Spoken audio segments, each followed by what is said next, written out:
Hi friends, welcome to my story channel. நாம இன்னைக்கு பார்க்க போகிற ஸ்டோரி என்னன்னா, முடிவில்லா ஒரு ரகசியம். கணவன் மனைவிக்குள்ள எப்பயுமே ஒளிவு மறை இருக்கிறது. அதை பற்றின ஒரு ஸ்டோரி தான். தயவு செஞ்சு மிஸ் பண்ணிடாதீங்க. மழை நின்றிருந்தாலும் வீடு முழுக்க ஈரத்தன்மை இருந்தது. ஜன்னலோரம் அமர்ந்திருந்த மீரா கையில் காப்பியை குளிர விடாமல் பிடித்திருந்தாள். அவளின் கண்கள் மட்டும் வாசலையே நோக்கி நின்றன.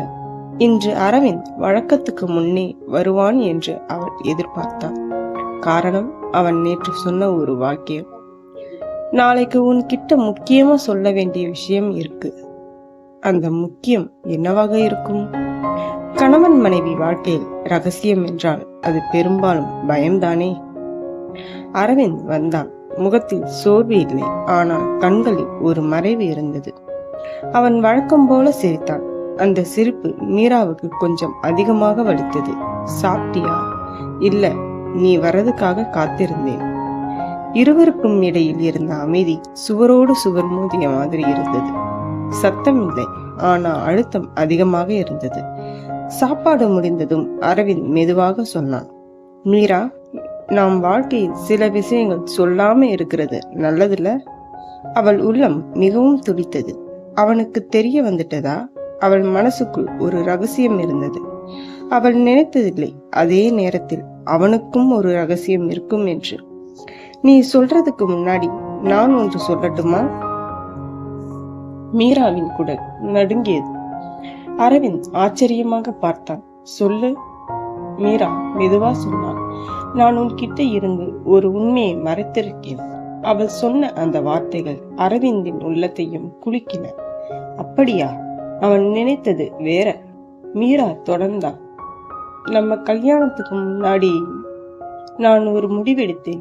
அது உன்னோட வாழ்க்கையையும் பாதிக்கும்னு அப்போ எனக்கு தெரியல. அவள் கண்களில் நீர் தேங்கியது. அரவிந்த் எதுவும் பேசல. அந்த அமைதி அவளை இன்னும் பயமுறுத்தியது. நான் உன்கிட்ட முழு உண்மையையும் சொல்லல. என் குடும்பம், என் கடந்த காலம், அதுல ஒரு பகுதி மட்டும்தான் நீ அறிஞ்சது. அரவிந்த் ஆழமா மூச்சு விட்டான். அவன் மனசுக்குள்ள இருந்த ரகசியமும் வெளியே வர தயாராக இருந்தது. மீரா, அவன் மெதுவாக ஆரம்பிச்சான், நீ ஒன்னு சொல்லணும் நினைச்ச. அதுக்கு முன்னாடி என் உண்மையையும் கேள். அவள் தலையசைத்தாள். நம்ம கல்யாணம் நடந்ததுக்கு அப்புறம் நான் சில நாட்கள் வேலைன்னு சொல்லிட்டு போனேன். உண்மையில் நான் என் அம்மாவை பார்க்க போனேன். மீரா திடுக்கிட்டாள். அம்மாவா? நீ சொன்னதே அவங்க இல்லைன்னு தானே? ஆமா, எல்லாத்துக்கும் அதேதான் சொன்னேன். அரவிந்தின் குரல் கனத்தது. என் அம்மா உயிரோட தான் இருக்காங்க. ஆனா அவங்க வாழ்க்கை எனக்கு வெட்கமா இருந்தது. அந்த வார்த்தைகள் மீராவின் மனசை உறைய வைத்தது. நான் ஏன் அம்மாவை மறைக்கிற பாவி? மீரா, சமூகம் ஏத்துக்க மாட்டோம்னு பயந்தேன். நீ என்ன நினைப்பன்னு பயந்தேன். மீரா பேச முடியாமல் இருந்தார். இருவருக்கும் இடையில் இருந்த ரகசியங்கள் இப்போ ஒவ்வொன்றாக வெளியில் விழுந்தன. அவன் மெதுவாக சொன்னான், நான் மறைத்த உண்மை, என் குடும்பம் என்னை விட்டு போனதால நான் யாரையும் முழுசா நம்ப முடியாம இருந்தது. அதனாலதான் சில விஷயங்களை உன்கிட்ட சொல்லாம விட்டுட்டேன். அரவிந்த் அவள் கையை பிடித்தான். நாம் இருவருமே பயந்தோம். மீரா, உண்மையால அல்ல, ஒருவரை ஒருவர் இழந்துடுவோம். அந்த நேரத்தில் அவளுக்கு புரிந்தது, ரகசியம் என்பது ஏமாற்றம் இல்லை. சில நேரம் அது பாதுகாப்புக்காக கட்டிய ஒரு சுவர். மீரா கண்ணீரோடு சிரித்தாள். இப்போ என்ன செய்வோம்? அரவிந்த் பதிலளித்தார், முடிவில்லா ரகசியம் வேண்டாம், இங்கிருந்து உண்மை மட்டும் போதும் என்று. அந்த இரவு மழை மீண்டும் பெய்தது. ஆனா வீட்டுக்குள் முதல் முறையாக மனசு சுத்தமா இருந்தது. ஏனெனில் கணவன் மனைவிக்குள் ஒளிந்திருந்த உண்மை அவர்களை பிரிக்கல்ல, இணைக்கதான் வந்தது. மழை துளிகள் ஜன்னலின் கண்ணாடியில் மெதுவாக வழிந்தோட இருவரும் அமைதியாக அமர்ந்திருந்தார்கள். அந்த அமைதி முன்பு இருந்த மௌனத்தை போல கனமில்லை. அது ஏற்றுக்கொண்ட மனங்களின் நிம்மதி. அரவிந்த் மீராவின் தலைமுடியை மெதுவாக தொட்டு, நம்ம வாழ்க்கையில் இனி எதையும் மறைக்க வேண்டாம் என்றான். அந்த வார்த்தைகள் அவளுக்கு ஒரு உறுதியை கொடுத்தது. இத்தனை நாட்கள் மனசுக்குள் கட்டி வைத்திருந்த பயம் கொஞ்சம் கொஞ்சமாக கரைந்தது. அரவிந்த் உண்மை சொன்னான், நான் சில நேரம் உன்னிடம் கூட தனிமையாக உணர்ந்திருக்கிறேன். மீரா மெதுவாக சொன்னான். அவன் அந்த அதிர்ச்சி அடையவில்லை. நானும் தான் என்றான். ஒரே வீட்டில் இருந்தும் ஒரே மனசுல இல்லாத மாதிரி. அவள் கண்களில் கண்ணீர் துளித்தது. அது உன்னால இல்லை, என் கடந்த காலம் என்னை அப்படி ஆக்கிவிட்டது. அரவிந்த் அவளை நேராக பார்த்தான்.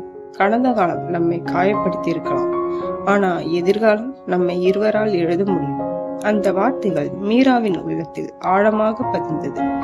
அவள் திடீர்னு ஒரு கேள்வி கேட்டாள். உன் அம்மாவை பற்றி நீ என்ன செய்ய போற? அரவிந்த் சிறிது நேரம் யோசித்தான். இனி மறைக்க மாட்டேன். உலகம் என்ன சொன்னாலும் பரவாயில்லை. என் அம்மா தானே. மீரா மெதுவாக சிரித்தாள். அவங்களை நான் பார்க்கணும் என்றான். அந்த ஒரு வாக்கியம் அரவிந்தின் கண்களை நனைத்தது. அவன் எதிர்பார்க்காத பதில் அது. நிச்சயமா? ஆமா, உண்மையா இருக்கிறதுனால நம்ம உறவு உயிரோடு இருக்கு. அடுத்த நாள் காலை வீட்டுக்குள் ஒரு புதுசு ஆரம்பம் இருந்தது. சூரிய ஒளி ஜன்னலுக்குள் விழுந்தது. நேற்றைய மழையின் ஈரம் கூட இன்றைக்கு சுத்தமா தெரிந்தது. அரவிந்த் மீராவுடன் சேர்ந்து அம்மாவை பார்க்க போக முடிவெடுத்தான். அந்த பயணம் ஒரு மனிதனை ஏற்றுக்கொள்வதற்கான பயணம் மட்டுமல்ல, தன்னைத்தானே மன்னிக்கும் பயணம். பஸ்ஸில் அமர்ந்த போது மீரா அவன் கையை பிடித்தாள். பயப்படாதே என்றாள். அவன் சிரித்தான். இப்போ இல்லை. அம்மாவை சந்தித்த அந்த நிமிடம் அரவிந்தின் மனசில் இருந்த கடைசி சுவர் உடைந்தது. மீரா எதுவும் பேசாமல் அம்மாவின் கையை பிடித்தாள். அந்த தொடுதல் சொல்லாத 1000 வார்த்தைகளுக்கு சமம். திரும்பி வரும்போது அரவிந்த் மெதுவாக சொன்னான், இன்னும் ஒரு ரகசியம் இருக்கு. மீரா சிரித்தாள். சொல்லு. இப்போ பயமில்லை? இந்த வாழ்க்கை உன்னாலதான் முழுசா இருக்கு. மீரா அவன் தோளை சாய்ந்தான். அவளுக்கு இப்போ புரிந்தது. முடிவில்லா ரகசியம் என்பது உண்மையை மறைப்பது அல்ல, ஒருவருக்கொருவர் உண்மையாக இருக்க கற்றுக்கொள்ளும் பயணம்தான். என்ன நேர்களே, நம்மளுடைய இந்த ஸ்டோரி உங்களுக்கு பிடிச்சிருக்கும்னு நினைக்கிறேன். இந்த ஸ்டோரியில இருக்கக்கூடிய மாரல் என்ன அப்படின்னா, ஹஸ்பண்ட் ஒய்ஃப்குள்ள எப்பயுமே ஒளிவு மறைவுன்றது இருக்கவே கூடாது. அடுத்தவங்க கிட்ட மறைச்சிடலாம், ஆனா ஹஸ்பண்ட் ஒய்ஃபுக்குள்ள இருக்கக்கூடிய ரகசியங்கள் எதுவுமே வெளியிலையும் சொல்லக்கூடாது. 2 பேருக்கு இருக்கக்கூடிய ரகசியங்களை மறைக்கவும் கூடாது. அப்படி இருக்கும்போது அந்த உறவு வந்து ரொம்பவே ஸ்ட்ராங்கா இருக்கும். நடுவுல யார் வந்து பிரிக்கணும்னு நினைச்சாலும் பிரிக்க முடியாது. கணவன் மனைவிக்குள்ள ஒளிவு மறைவு வரும்போதுதான் நடுவுல இருக்கக்கூடிய உறவுகள் எல்லாருமே உள்ள வருவாங்க. ஃபர்ஸ்ட் அதை தெரிஞ்சு லைஃப் ரன் பண்ணுங்க. தேங்க்யூ ஃபார் வாட்சிங். நம்மளுடைய சேனல் உங்களுக்கு பிடிச்சிருந்தா லைக் பண்ணுங்க, கமெண்ட் பண்ணுங்க, சப்ஸ்கிரைப் பண்ணுங்க.